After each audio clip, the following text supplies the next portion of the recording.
good evening, ladies and gentlemen, and welcome to the 9th edition and the 226th story of This Is Your Life. Now, in the months to come, we hope to bring you surprises from all over the world. But tonight, our program comes to you from here in Studio 4 at the Television Centre in London. Now, among the vast numbers of actors who appeared in these studios, many are still unknown, struggling for recognition. Our guest of honor for tonight was one of these, someone whose brilliant talent was recognized by you and who now enjoys nationwide fame as an outstanding artist. At this moment, he is at work in a studio close to this one, rehearsing a scene. Now, entirely unknown to him, this monitor here is plugged into that rehearsal so that we can see what is going on next door. I'm sure you recognize that it's one of your favorite programs, Z-Cars, and while they're rehearsing, I'm going to slip into that studio and take our guest of honor, whoever he is, by surprise. Yeah. Stand by, here we go. Stand by.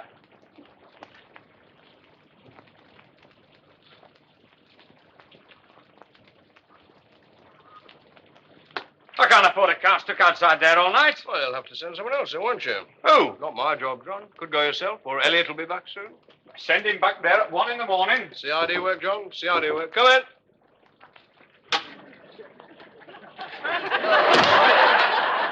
You didn't expect to see me here, did you? No, I did not. I hope you'll forgive the interruption. As I say, Alan Stratford-Johns, tonight, this is your life. All right, we have one of your own Z-Cars waiting somewhere here, so if you'd like to step aboard, we'll take you to the next studio where we have a whole host of surprises waiting for you. This is only the first of them.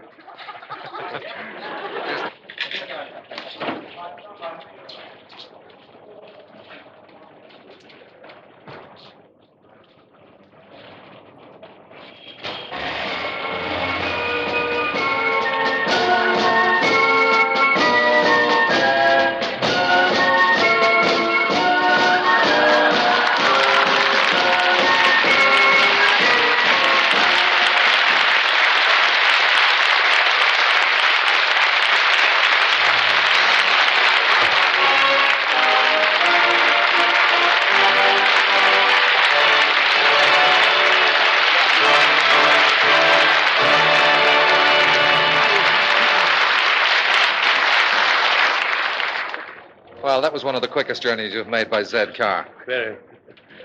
Alan Stratford-Johns, this is your life. Known to millions of fans as Inspector Charlie Barlow of Z-Cars, the hard-headed perfectionist who refuses to compromise in his search for justice. But there have been other parts than Charlie Barlow and other plays.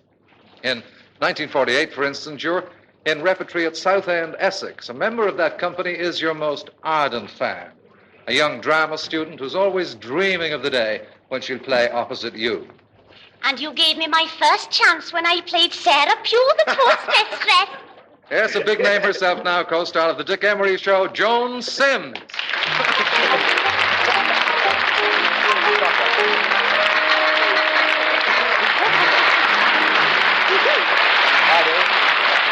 Open my drawers without my lapping about. Joan, so he gave you your first chance, did he? Yes, when we played together in the Cornish Green.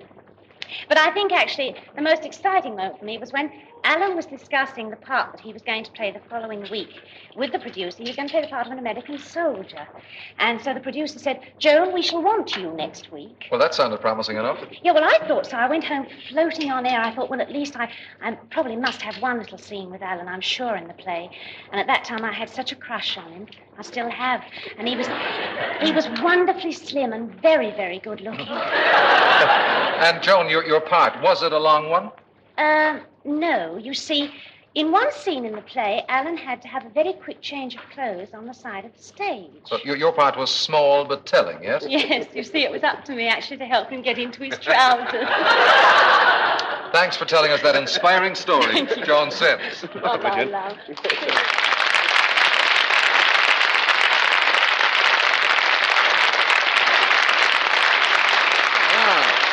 How did Stratford-Johns come to be an actor, and a repertory actor at that? You were born in Petermaritzburg, South Africa, on the 22nd of September, 1925. We see a very early photograph somewhere here of the future Inspector Barlow. When you were 2, Alan, your father died, and on leaving school, your article to a firm of accountants, confident in the knowledge that you have a very solid career before you. Your brother David. You'll see him now on film with your mother from far off South Africa.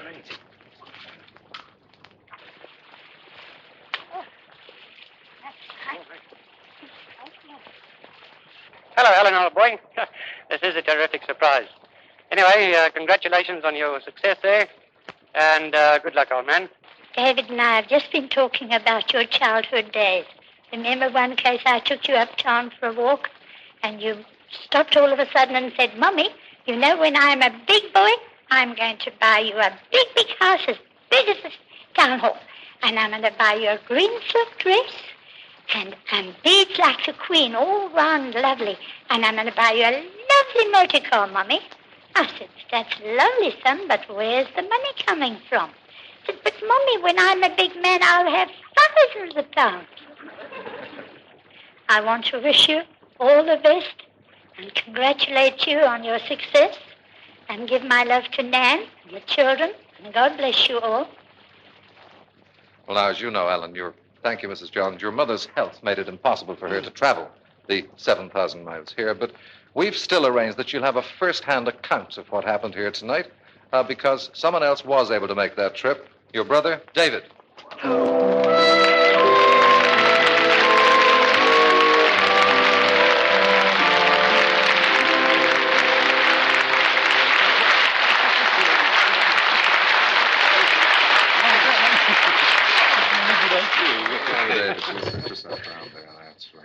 Thank you.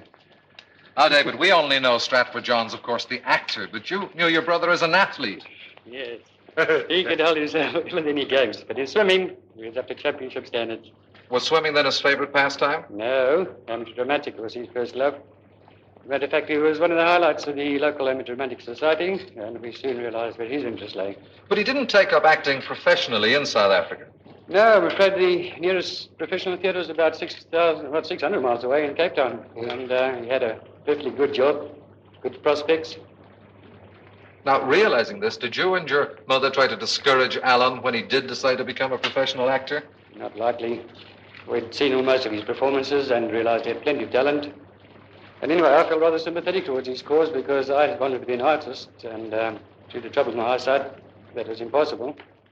Anyway, Alan had done what he can for me, so I could hardly discourage him and his ambition, could I? Hardly. And thank you, David. You'll be seeing him afterwards. See you later.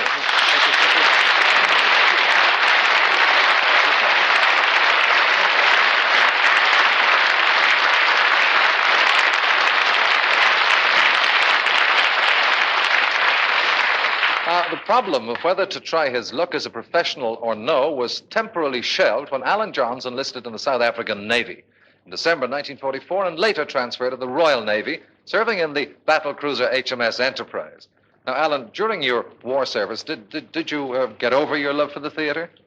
No, not really. No. So I couldn't do very much about it then. So when you're demobilized in 46, you returned to your old job. But in 1948, Stratford-Johns found the attraction of the theater far too strong. Gambling on his talent and with only £12 left in his pocket, he came to England to set about carving a career for himself. Now, his first job took him to the repertory company in Southend we heard about, where he made such a success as leading man that he moved with the company to Kendal in the Lake District and stayed with them for 4 years. Now, repertory acting is hard work, but in spite of this, you're always full of energy, as another member of the company discovered when she misguidedly accompanied you on one of your walks. Oh, Alan, don't you think we've gone too far? You're a leading lady in 1952. Today, she's Dorothy Greenhalgh of Coronation Street, Joan Francis.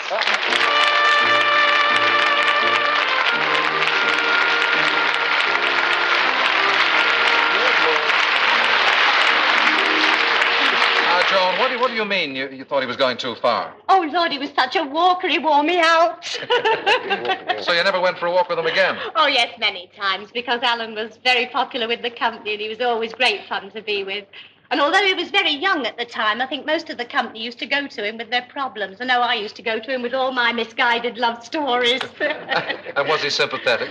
Oh, yes, but he wasn't sentimental. He used to say, it's no good coming to me for advice, Fanny, and then moving round in circles. Know exactly what you want to do and make your mind up you're going to do it. Well, very sound advice. Did you two ever meet again after he left the company? Yes, about a couple of years ago when we were doing a television show together, and I introduced him to my husband. We went across to the pub for a drink together, and I started laying down the law. My husband rapped me on the knuckles, and he threw his head back and roared with laughter and said, thank God you found a man at last that can smack your bottom and keep you in your place. Thank you, Joan Francis. Bye now.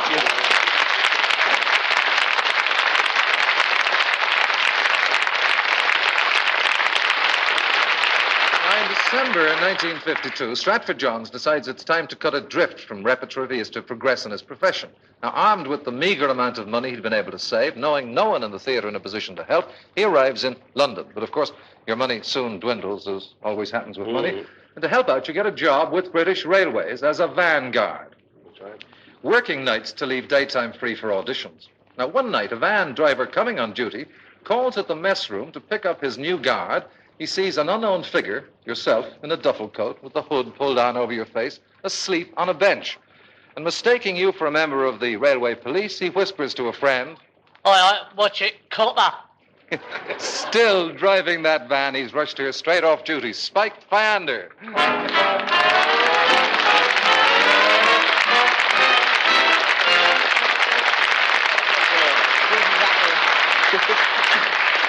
Well, now, Spike, what did you think when you found you'd been landed with an actor for a vanguard, eh? He was all right. He was a good worker.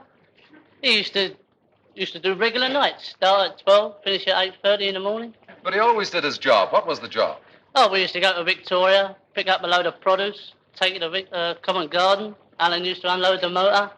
But if you know what you used to loading up and stacking, coal. What a mess you used to get in. Everything used to get damaged.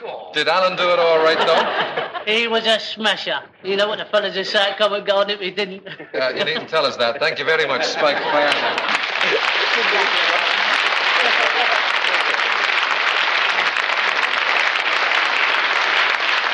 Now, Alan, you continue to haunt agents' and managers' offices, but all that you get is an occasional special weekend rep near London and some small parts in television. You begin to lose heart. Then a variety artist who's about to leave for a tour of South Africa offers you a job as her partner. You're thrilled to this chance, very excited, check your passport, buy luggage, write home to say you're coming, and then the phone rings. Terribly sorry, Alan. I won't be able to take you after all. One of Variety's well-known comedians and pantomime star, Iris Sadler.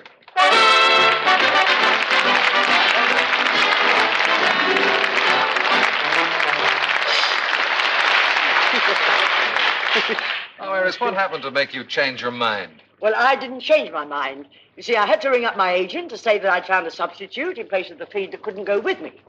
So they said, well, who is it? I told them all about Alan. They said, oh, never heard of him. No, I'm sorry, we couldn't let him go with you. Well, this must have been a bit of disappointment for Alan. Oh, I should say it was. Oh, dear. Still, I never forgot him. And when I came back to this country, I rang him up again and asked him if he'd like to come with me. He accepted, and everything went well. What was he like as a variety feed? Oh, excellent. He had a natural talent for timing, which is good, and he did all he could to help me in every way and make the act a success. Did you ever encourage him to make a career in variety? No, I didn't, as a matter of fact, because variety was on the wane at the time. So I said, Alan, go back into straight acting, because I knew that one day that is where he would have got his break. And you see, I'm right. He did. You were indeed. Thank you, Iris Sadler.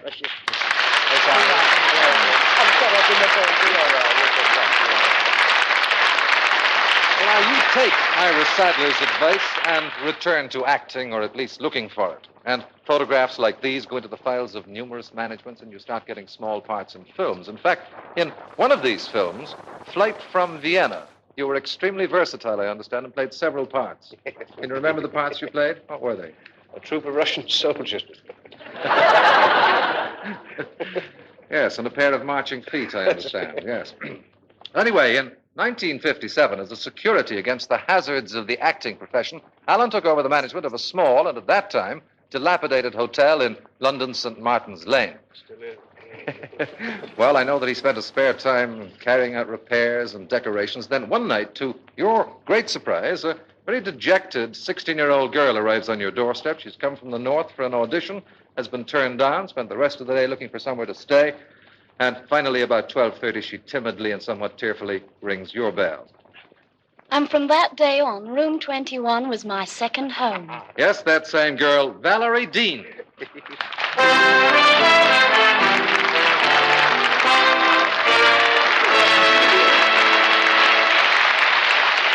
Now, Valerie, it must have been a great relief to you to find somewhere to stay at last. Oh, it certainly was, Eamon. I was absolutely at the end of my tether. I just didn't know where to turn.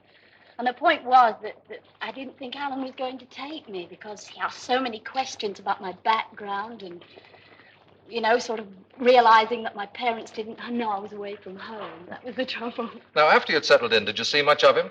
Oh, yes, he was like a father to me. He'd ask me where I was going and what agents I was going to see. And when I had a list of agents, he'd say sort of, not him and not him and... or not him till you're older, And how long did you stay, Valerie? Oh, I stayed for years and years. It really was my second home, actually. And when I went away for panto or summer season, Alan would always keep room 21 open for me so I could come back to it. And when I got married, Alan was the first person I told, wasn't he? That's right. And we had a party at the hotel. Naturally, Alan was the life and soul of it. I bet he was. Thank you, Valerie Dean. Now, Mrs. Cartman.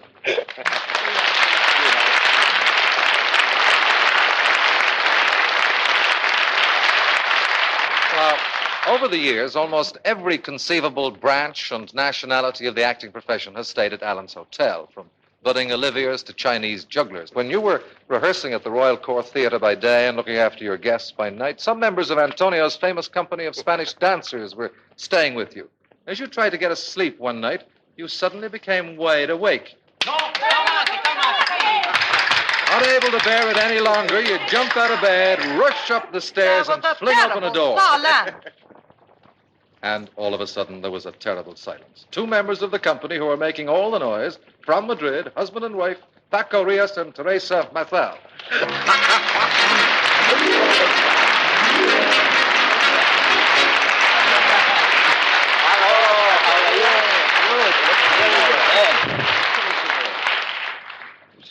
Ah, it's fine. Tell me, how did it happen that you were making so much noise, Paco?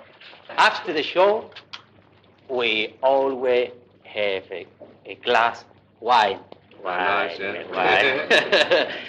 And we talk. Are you quite sure that you weren't dancing as well as talking, Teresa? No, just talking. About part of the dance? See? No, exactly, no.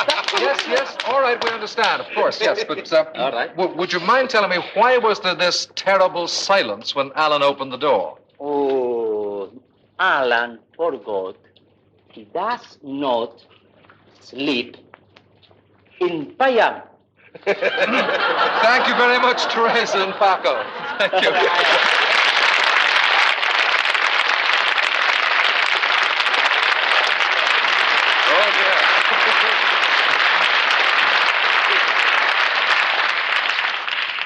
In 1959, after years of struggling, Stratford-Johns was becoming known as a very talented actor. He was now in demand for television plays and series, and in 1961 he appeared in the films The Naked Edge with Gary Cooper and Anastasia with Ingrid Bergman. In that same year, we watch him playing Philippe Natali, the murderer, in this episode from the famous Maigret television Why don't you go series. faster? We'll have every policeman on the route chasing us. Any news? Yes, sir. We've just had a report that their car has passed through Auxerre. There's a roadblock here. If they're still on this road, it won't be long now. Keep me informed.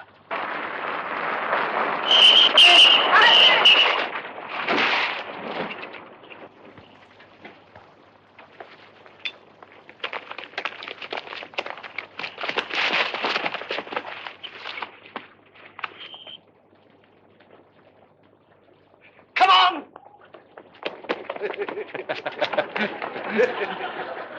Did they catch you, Alan? No, thank you. Yes, they did eventually. They were real gendarmes, too.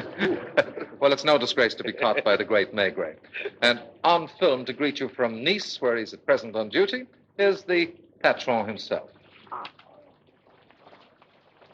Hello, my friend. I'm glad to see you've turned over a new leaf since then. It gives me great pleasure. to say how much I've always admired the achievements of your career. But as one policeman to another, can I offer you a word of advice? Take it more leisurely. You'll catch them just the same. I caught you, my friend. Au revoir. Thank you, Rupert Davis.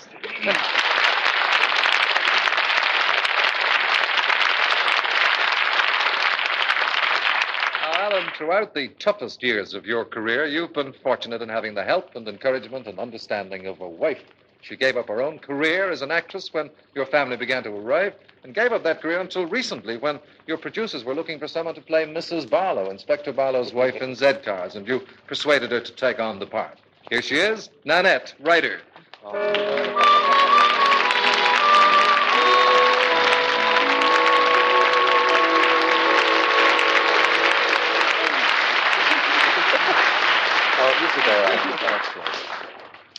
Now, Nanette, tell me, how did you feel when Alan was offered the part of Charlie Barlow?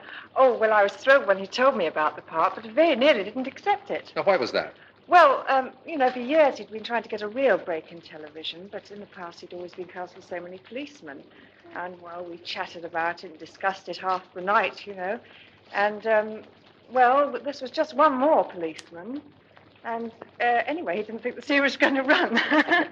Well, fortunately for as many admirers, Z-Cars has become part of the national scene, acclaimed by the public and by the members of the profession alike. In 1962, it won the coveted Television Producers and Directors Award, and in 1963, the Screenwriters Guild Award. And if that wasn't reason enough, Nanette, for giving up your career as an actress, here are two other reasons. Your daughters, Frith and Peter.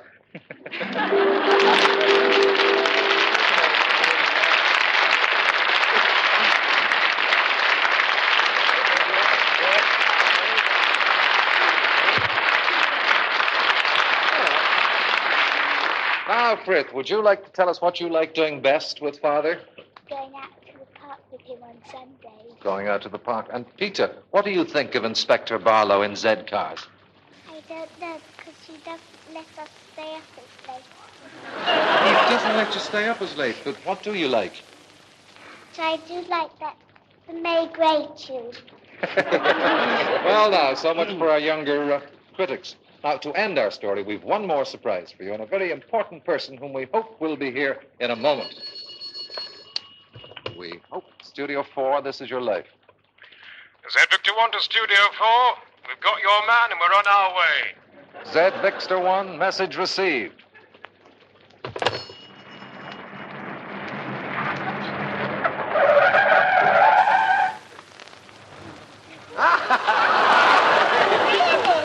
Yes, it is. Your young son, Alan, with an escort from the Newton Police Station, Sergeant Watt, Police Constables Graham, Lynch, Weir, and Francis.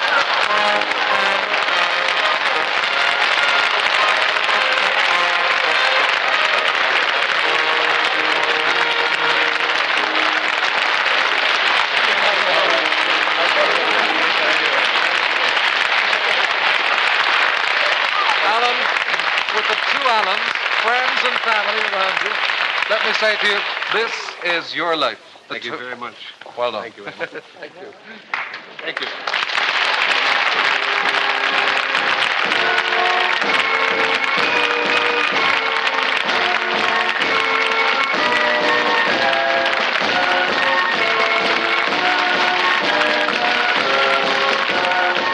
Next week at the same time, the racing driver Sterling Moss.